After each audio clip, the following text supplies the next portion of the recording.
Hello everyone, it's Rider here and welcome to another video, and this is just me catching up with you really.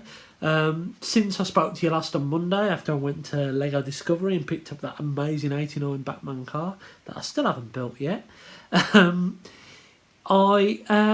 picked up some more stuff. I'm going to Liverpool Comicon tomorrow, so I thought, you know what, I'll give you a bit of an update. Let's start off with something non-Transformers related I've picked up. Picked up Terminator Dark Fate on Blu-ray. I didn't mind this film. Very girl power heavy, but I thought Arnie played a really wicked role, and I kind of like the concept of what they did with the Terminator. It's a shame it's another Terminator reboot that's died a death, but you know what? It was a decent film. I enjoyed it. Okay, next up, I spoke in my last video, and I told you that I'd ordered a couple of Earthrise figures from Smith's, and the first one is Starscream. Now, I like this figure. I'm going to do a comparison or a versus video with the Siege one, because I think it's close. I think this looks absolutely amazing in both moulds, but it's it feels old. It's an upscale classics version, which is fine, I guess, but it feels dated. It feels really dated in the transformation. Also had some more Earthrise QC issues. I had some chips of paint here and here, which I've managed to touch up there and there, I think it was. Luckily, I've got a red paint that matches it perfectly, so I've touched that up and I can't even see where they were now. You can see on the wing there's a bit of paint missing there as well, but I think that's okay. It adds to the effect. One of the wings do fall off on this bloody thing when you transform it, and one of them actually won't tab into place properly in jet mode. But you know what? Wait for the review. He's not all bad. He's a cool figure. I'm happy I have him.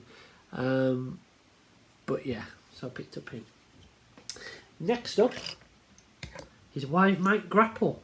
And you can see there's a sound barrier here, and this sound barrier isn't broken. That's because I had a replacement, not from Hasbro, but from the retailer. It was delivered on Monday, and work just hadn't told me about it. So it has arrived. I'm happy it did. So I've got a sound barrier now that isn't broken. I haven't returned the broken one, so I've got two of them. One of them's just been super glued, but it's fine. But Grapple, now, this is where I'm a bloody hypocrite, because I have just said that this feels dated because of the transformation. This transforms just like the G1, and I bloody love it. Which is odd, isn't it, really? Maybe it's because this transformation is reminiscent of a toy from my childhood. This is reminiscent of a toy when I kind of got back into collecting. So yeah, but Grapple is beautiful. His accessories are perfect. A little bit of dodgy paint here, but this one hasn't been too bad. One thing I did do, these pegs here are breaking. Mine haven't broken, but I've seen reports of them breaking. So what I decided to do is I've just taken a bit of sandpaper on them. You can't really see any difference in colour. But I've sanded those down a fraction just so they fit into these ports during transformation. A little bit looser, still hold in place fine, but they were a really, really snug fit. But I'll cover that off when I do review this figure. I think he's bloody beautiful. I think he's a great figure, and for now, I'm popping sound barrier with him. So yeah, I've topped up on my Earthrise, but that's not it. My good friend Luke went over to B&M this week at work. He spotted they had a Studio Series figure in, and he picked it up for me. And I'm happy he did. It was one that I was like, I kind of set myself a rule that I'd only get the ones from the 2007 movie or the Bumblebee movie. This is from The Last Bloody Night. But I'm happy I picked it up because it's so different. It's the World War II Bumblebee figure. Comes with this really cool hammer and this really cool pistol. It is absolutely a shell former, and when I took it out of the box, his legs were really, really loose, even more loose than that. I've used the old nail polish trick But you know what? I actually really like this thing. It's not to everyone's taste, and the Bay movies, let's face it, the last night was poor, wasn't it? It was really, really poor. But the size of this thing, the fact it transforms into something pretty unique, cool accessories, I think it's alright. I actually really like it. Probably going to stick it in the car mode or the armoured vehicle mode at some point. But yeah, I actually really, really like it. And for a tenner, you can't really moan. And so, on to tomorrow, Liverpool Comicon, where I will finally meet Peter Cullen and Frank Welker, two people that I never thought I'd meet. And if I did think I'd meet them, I thought maybe I'd meet one of them, if that makes sense. Never the two of them on the same bloody day. And I've been racking my bloody brains about what I want to have signed.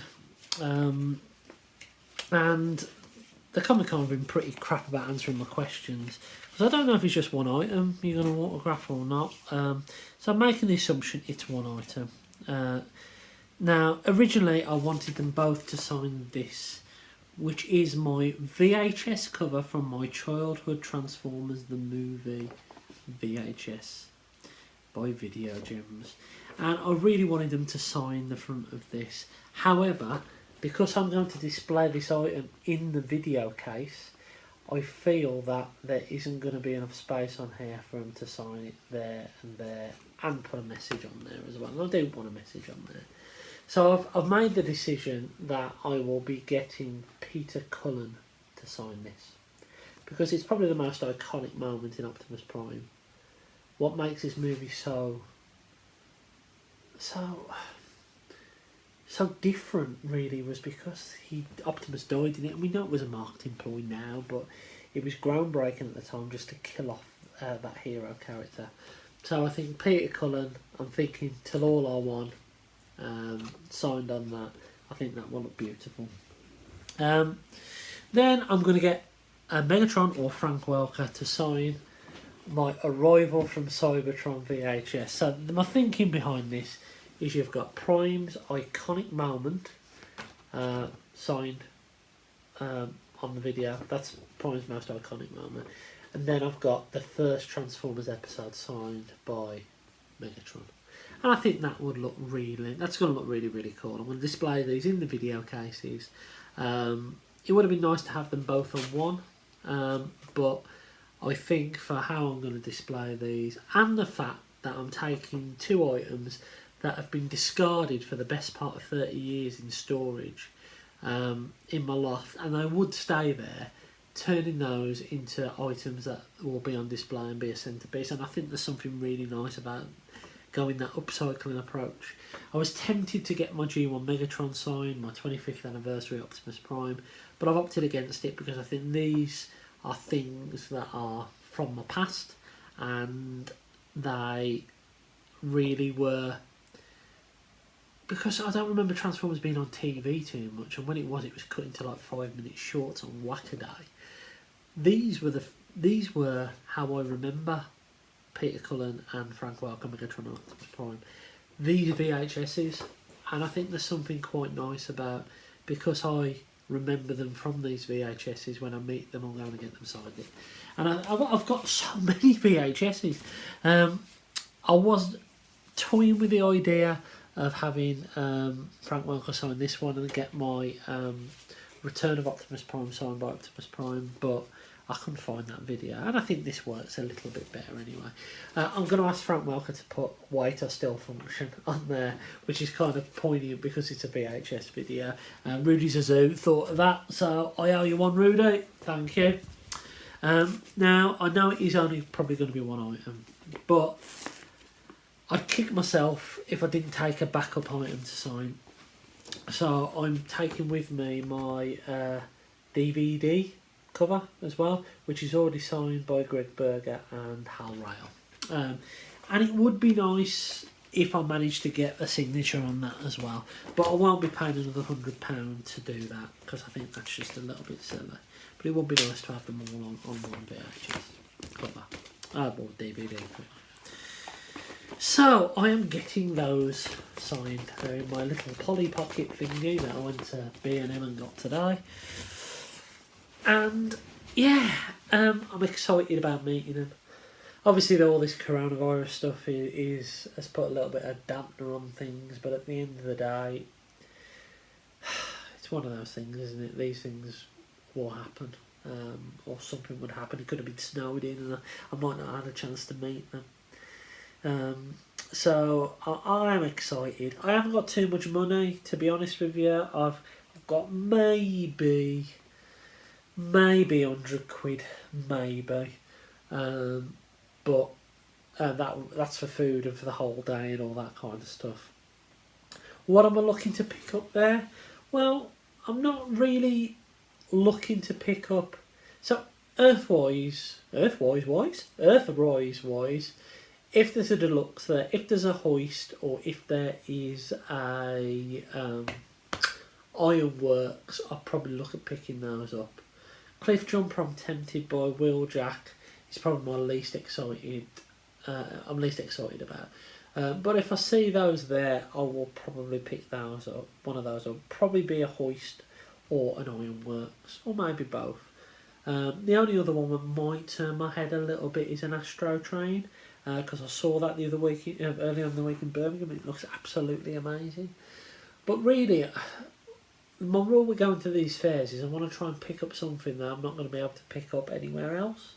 Maybe some NECA, and maybe something not Transformers related at all. Maybe Marvel Legends, maybe a Black Series figure, maybe just some random stuff. Maybe there'll be nothing there.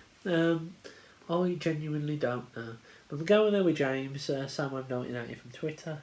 I think it's going to be a really good day. We're setting off at about 6 AM tomorrow. What I'm going to be trying to do is give you updates on my Instagram stories. So if you don't follow me on Instagram, follow me now. It's going to be Zort Rider. So search me, you'll find me. And I'm going to be trying to put updates on my stories, so you can see the little journey up there and what we see. I think we are probably going to go into Liverpool as well, because there is a Disney store there, there's an Entertainer, and there's a Forbidden Planet. So I think it'd be worthwhile us going while we're up there to have a look. We're not staying the night or anything like that. But yeah, the other thing that I was really tempted to do is get something Predator signed by Peter Cullen, because he was the voice of the original Predator. If you didn't know that, because I didn't know that until recently, and I'm a massive Predator fan. But really, I've got to get up to something Transformers signed, so I'm happy I'm going down that route. So, I think that's it. I don't think there's anything else to update you on. Yeah. It's going to be an interesting day tomorrow, and I'm really, really excited about it. I will give you an update on Sunday. I will do a little haul video from that. But yeah, until next time anyway, I'll leave you to it. I've been Zort Rider, and I'll catch you again soon.